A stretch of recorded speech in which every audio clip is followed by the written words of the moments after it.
you touched on this for a second, and I actually had it written down, and it's something too that like you hear it your whole life, and you hear it the busier you get, and the more successful you get, it's like it's more expected. You're given permission, but I think it's important that people recognize that this is something that we can all do, which is to say no. Yes. Because what happens is if you become successful, then it's like an of course, like if you're like, no, people are like, well, I understand you're a very successul person, right? Yeah.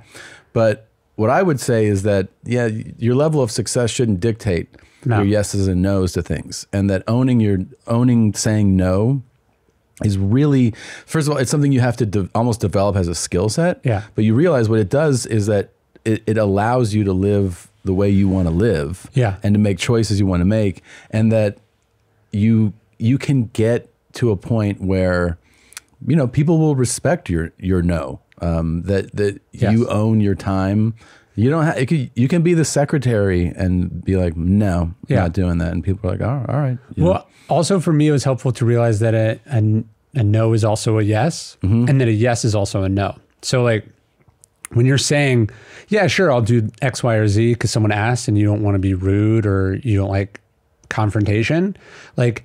You're just setting up a different confrontation, usually at home. Yeah. Right. So it's like, I said yes to do something that I didn't really want to do, that I don't have to do. It's not important because I'm insecure or, there's never enough.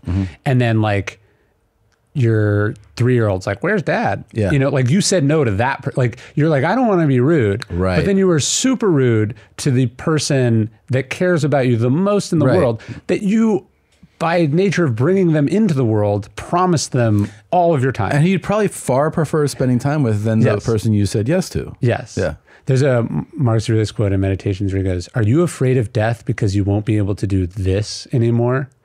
And I think about that like whenever I'm doing like fucking bullshit that I got guilted into doing or I was doing, and I'm like, this is like the meaning of life, like this dumb event I'm at, or this like dinner party that I wish would be over soon. COVID was helpful for me there too, because it was like, is this worth getting COVID for? Sure. Or is this worth giving my family COVID for? Because like I had to do some podcast that like I could have just said no to or done remotely or whatever. Thanks for doing it. Of course. No, but you know what I mean. Yeah, like of course. It's like when it was like when the stakes were made like very clear, it was helpful to me to see how bad I was at doing it. Yeah. And then like, have you found like the more successful you are, the less time you have to do the thing that made you successful in the first place? Yeah, a lot of times. Yeah. A lot of times. I've toured. I've just been on this absolutely insane tour. I mean, really. I read you said you overcommitted a little bit. A little? So much. But but here's the thing. I do feel like I've learned because of this. One of those things where you go, the funny thing is I was giving people advice that I myself wasn't taking. Right. Like I was telling like younger comics, like, you don't have to like schedule your tour life this way. And then I would do the opposite of the advice that I was giving to people.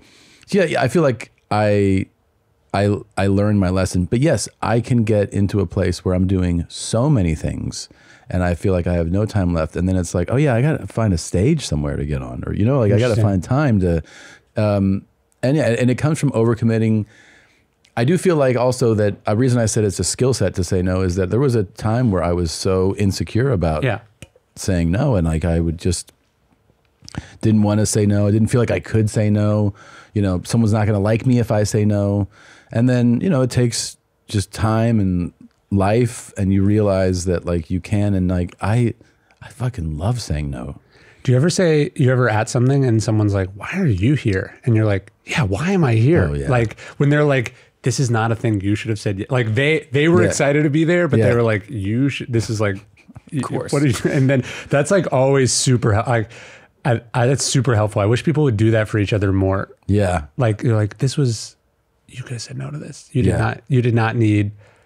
And then the other thing is we're super good at judging other people for saying yes to stuff. Like what's that Saudi Arabia golf league? Golf league? Yeah, the super expensive golf league that they're paying all those people like hundreds of millions of dollars to.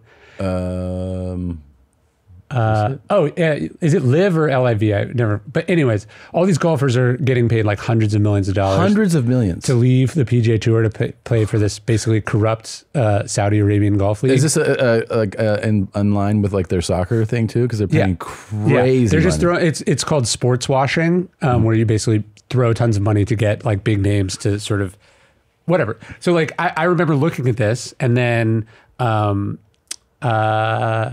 got an offer to like go speak in some similar country for like $50, you know? And I was like, should I do it? And it was like, wait, you know, like, so it's so easy. It's so easy to judge, like, or we look at politicians and like, they should throw away their career by speaking out on this issue. And then meanwhile, like, you know, your boss is like cooking the books and you're just like, well, it's a job. It's a job. Yeah. Like, it's very easy to say people should draw like clear stands or say no to stuff. Totally. And then it's really fucking hard to actually do it. And you have to build it as a muscle, and no is definitely a muscle. It's a muscle. Bert and Tom, Tom and Bert.